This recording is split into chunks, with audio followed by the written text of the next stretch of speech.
Thank you.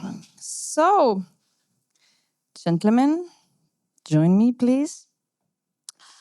My name is Maria Gullsten. I really come from Oulu Museum and Science Center. I work as a curator, and my curator sandbox will be experience-based VISIO, which is upcoming next year, next autumn, in October 26. Very close where we are here at the moment. We are opening new museum and science center called Tiimo, and VISIO will be there. And after this panel discussion, I will tell you a little bit more. You will get a QR code to go to our website, and we have a tour in this afternoon. But back to the topic, are you comfortable there? I think everyone agree that audiovisual arts are changing very fast nowadays in the name of technology, gaming, creative platforms, to name few. And also there is AI tools, virtual productions coming up, and this interactive new environment which VISIO is presenting as well. There is a lot of trends, but I think here in Oulu, one is especially interesting us, and it's immersive storytelling. And now, today, we are exploring what does it mean, how we could define it from different perspectives. And our panelists, great company, because you have such a different background, all of you. So we can approach this matter of subjects from many different kind of angles. And yeah, I'm gonna have a seat as well. Thank you. So, let's warm up and let's introduce yourselves as well. How do you define it? How do you define that term, immersive storytelling? Is there another definitions? Is there another forms that could describe it more closely? How do you approach it from your work at the moment? And also, could you please kindly introduce yourself, where you come from, what do you do for work? In a short way, we have only half an hour, but would you like to start, Gilles? So, okay, I'm going to be very, very short. I'm Gilles. It's a pleasure to be here. So I'm Deputy Editorial Director for ARTE. ARTE is a French-German broadcaster at the beginning, built in '92, and now we are a European platform. Our mission, our goal, we are public funded. Our mission is to bring Europeans together through culture, through understanding each other, and we think that art, knowledge, and also documentaries creation can help us to understand each other better and to live together. So we are a European platform in 7 languages. So we can reach more than 3/4 of European people at the time. We are also a network of broadcasters. More than 12 broadcasters are in this network, including Gilles. And we are here to foster creativity, to foster co-production inside countries, and to help people to have access to specific content with author vision of authors. And when it comes to immersive creation or maybe innovative creation, I would say that we try to foster a creation that fits to a specific platform, that fits to specific devices, that fit to specific vision also. We are working with authors that with authors that master, the language of virtual reality. So we help them to create virtual reality documentaries or fiction and to distribute them, because today the most difficult for a creator, I think, and author is to have access to an audience. And as a media, as a public media, we are here to make the connection between the authors and the audiences.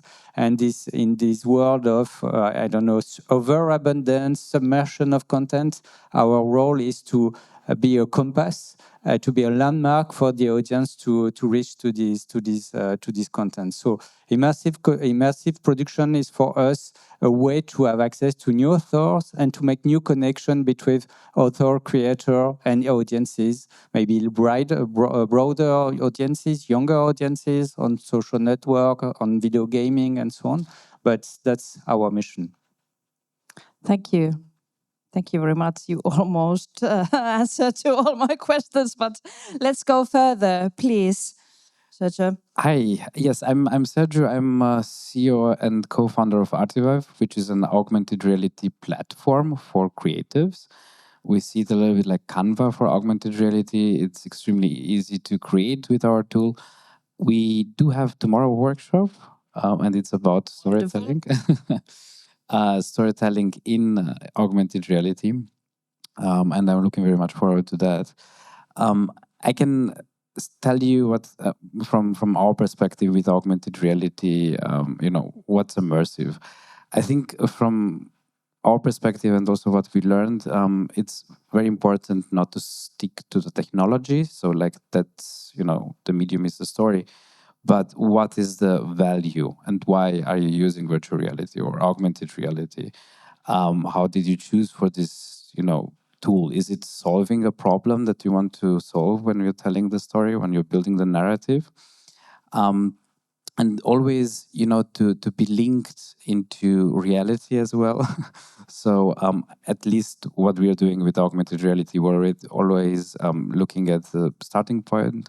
Where are you at? What you are looking at? What's the information that you have? What's your user journey? And then how do you do the transition into the digital? I have a very short story that I would like to tell. Go ahead. We have still time. We have time.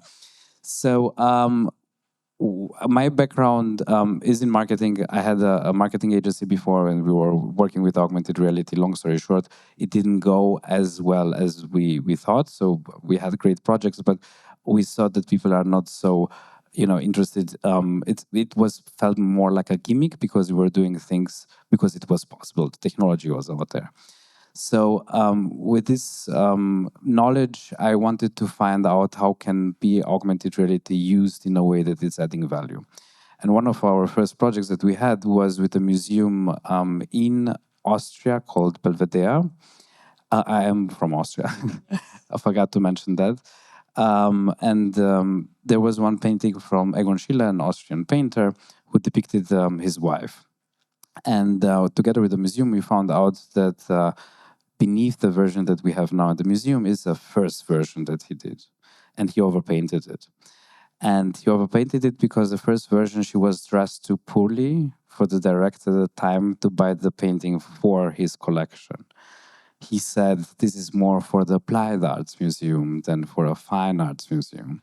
So in order for Schiele to sell this artwork, he overpainted it. And we were able to recreate the first version and for the visitors to put in augmented reality to see beneath the layers how it really looked like.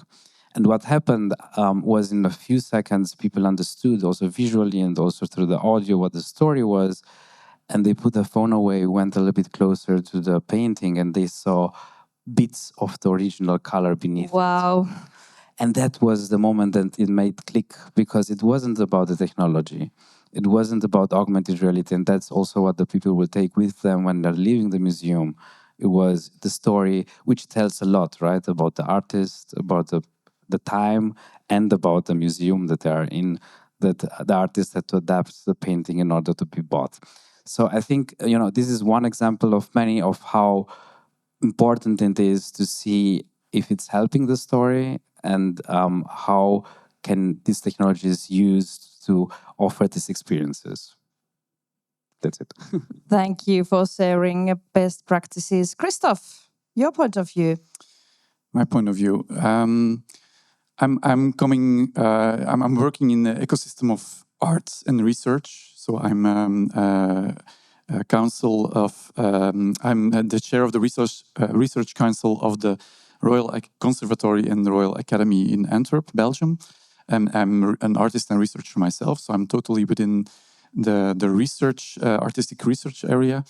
I also teach about immersive storytelling. And in my opinion, I'm already investigating immersion about 20 years, so I can go on for hours, but I will keep it short. But immersion is half an hour here. Yes, immersion is a very devaluated term nowadays. I went to the Biennale in Venice last year, and I started for fun counting the how many times the words immersion and immersive were used. And it was in more than half of the pavilions had in their introduction text the word immersion, while I wasn't immersed at all in those. Was it too much then? What was your feeling? Yeah, well, there's a tendency now to describe immersion as if you're surrounded by images. That's already immersion nowadays. But an immersive construction, immersive experience is much more complex. There are a lot of parameters. You have your physical presence, what happens with your body, what happens with your senses. There's this social and self-presence part. What happened? How do you see yourself in that virtual environment, in that digital environment, and what's your relationship towards other intelligences or identities, avatars or AI agents? And then there's an involvement part. That's the story. How does a story appeal to you? How do you get involved in that experience? And especially that last part, I think, is very important. And for my students, I try to introduce them to a user-centered design process, where all the attention goes to who is your audience. Great. Yeah, so if I'm put in an immersive experience, and I'm put in a situation of a woman, for instance, does it still appeal to me? Am I still feeling involvement in that story? So that becomes very important. Let's talk about audiences and how they have transformed from from passive participant into active participant. But then first, Akshay, please introduce yourself and your comments on this matter. Hi, my name is Akshay Jirage. I came from India, and I'm an artist and a researcher. So, as a student of art history, I think immersive experiences. Artists have experimented with immersive experiences right from 1920s, but now you have the ability to use sound, and a really interesting technology is available there. And I think obviously, I'm very much focused on AI and how AI can be used in storytelling. My own project is more about AI and how we can make it even more immersive with sound. So, a shameless plug that I want to do, I have this work on display in the corner. For that, I designed a sound, 9 tracks, and those sound will be in Dolby Atmos soon. So with that, if you imagine that in multi-channel projection, that is going to be truly immersive experience. So as an artist, I think artists are nowadays having a lot many possibilities, and that is going to be the future. Particularly with AI, you can do rapid experimentation, and you can learn whatever you need to learn. That's I think for me really exciting. Definitely, thank you. So back to this audience question. And they are transforming into active a part of the art pieces. What kind of impact does it have to the creative process? What is your opinion? Who would like to start? You want to start? Okay, thank you. Again, I can only tell from the experiences that we had with augmented reality. So, because we're doing this for some years now, and we worked with a lot of creatives and also institutions, we learned a few things that somehow make a lot of sense, also if they're obvious, but gives the user the power. And what it means is whenever you're consuming something in augmented reality now is through the phone, right? Maybe in the future, maybe it will be with the glasses. But what we enable the user is to unlock the content. And this gives a little bit, the power and also the way how, or like to have the attention span to consume it. If it's in a museum or if it's in a gallery, you have a few artworks that you can unlock, and it's up to the user when they're doing it, if they're doing it as well. So also in the museum, it's something, an integration that you don't have to do. It's up to you if you're holding the phone and then you can see the content. Yeah, that's a good question, that it's up to audience. Are they going to approve this kind of storytelling or not? But thank you. What is the artist? Can I just add one more thing? Of course. Because what we see then is also that they're having a total different attention span, like I mentioned before. So unlocking it and seeing the story, it's in their hands, and they're looking at the artworks a total different way because they have sound, music, or narration and animation that let them a little bit go deeper into the artwork. And that, gives the opportunity to play with it. Because then you can highlight some things. So in the creative and narrative storytelling part, you can guide the visitors through the artwork in a very interactive way. Yeah.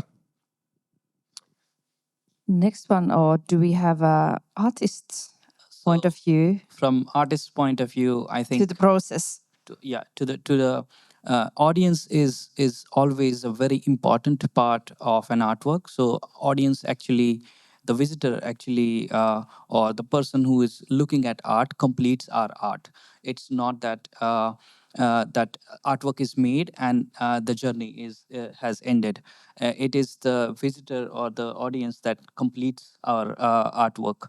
And that's why I think if you now see that there are agents which can they can actually go on internet and browse. So if I show my film to an agent, there would not be an emotional response to it, but the audience is going to give us the kind of emotional response that we expect audience to give. And that's why I think the human centric nature of this immersive experience is something that is very important for me in the age of AI, where everybody is talking about automation, robots, and future technology. Yes, thank you. Gilles?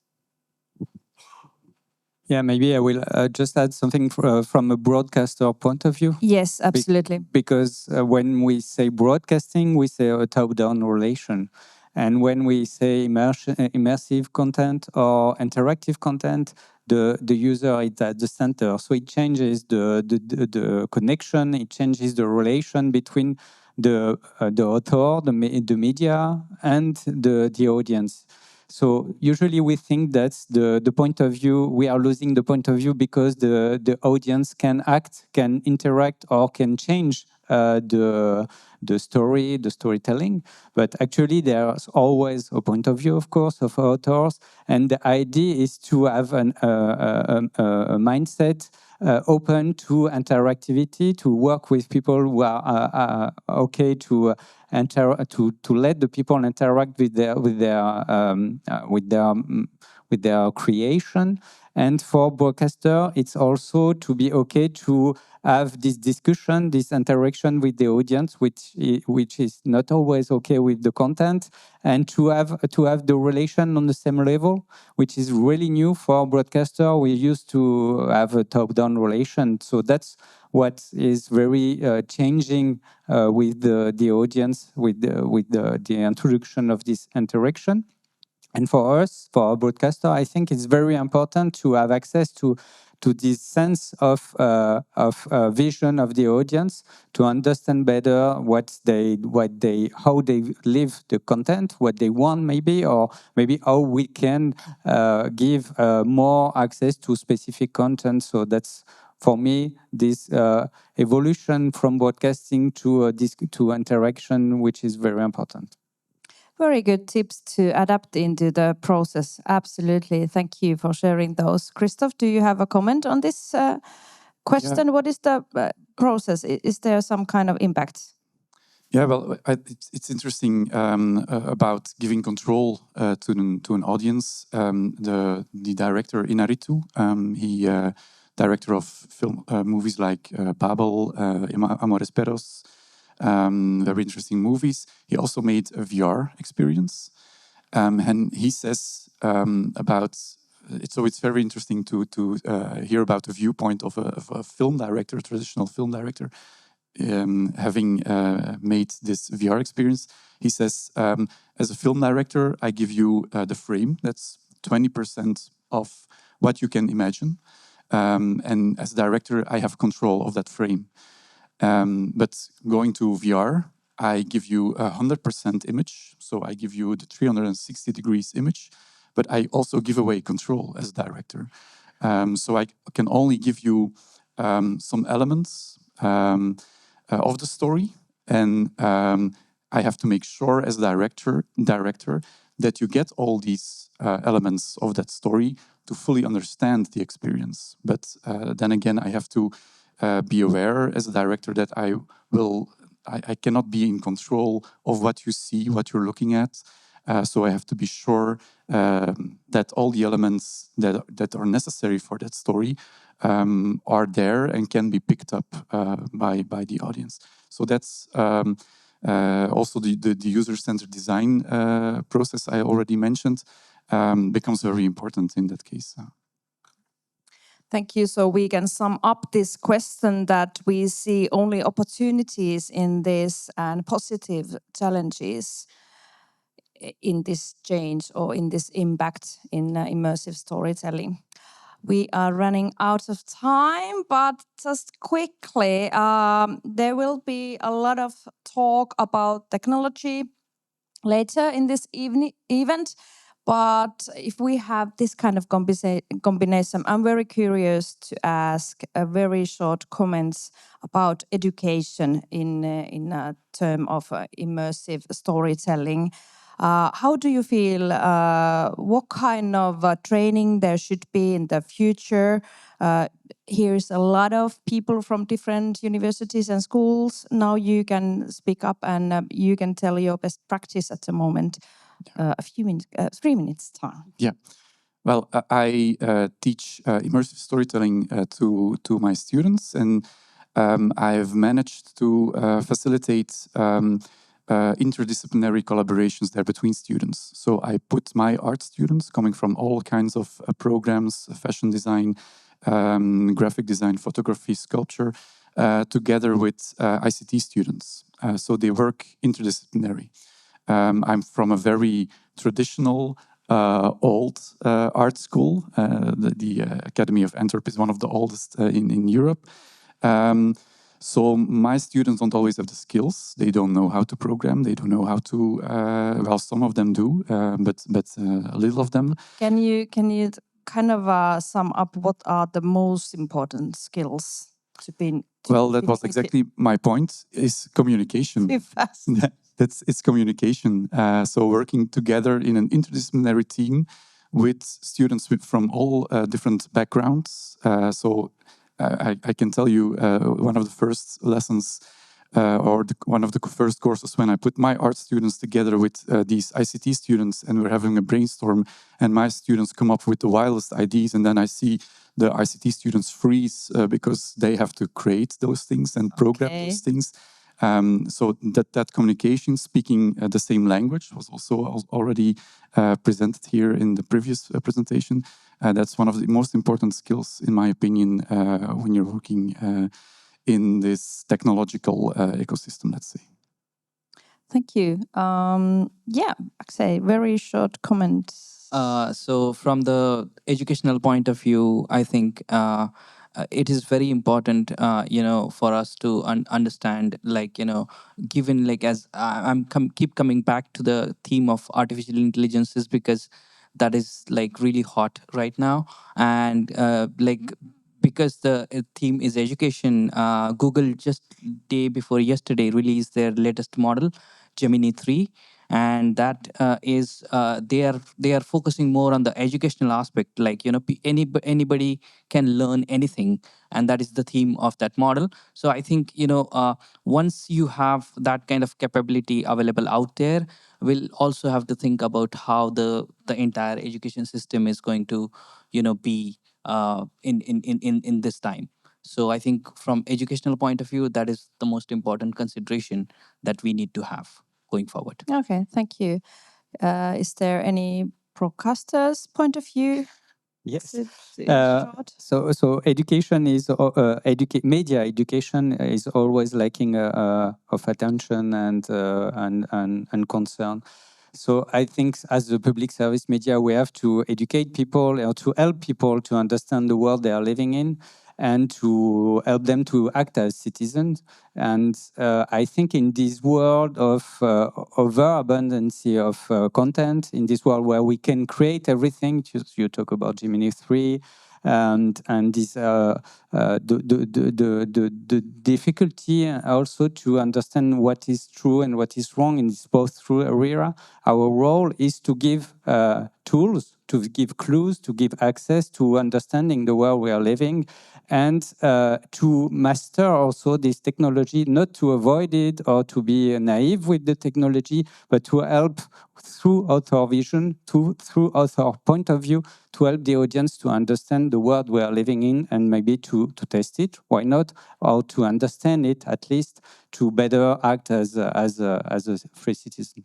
I'm very happy to hear that it's not only universities or schools' responsibility that you are thinking like that. Thank you.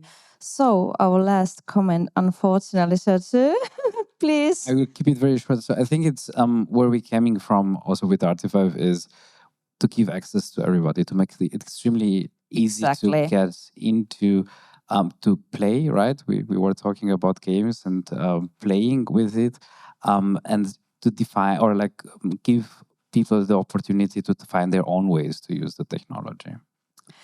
Thank you. Thank you for inspiring discussion, panelists. Thank you, audience. I think we ran out of a few minutes. Sorry about that. Your lunch break. Can I have the following slide? Am I helping myself? Like here. So the code you can scan, take a picture. There's our website. We will have a tour in our construction site this afternoon, 4:10. So right after the award ceremony, we will meet at the lobby. It has been we have limited seats there because we need to wear safety wearings, helmets, and stuff like that because it's a construction site.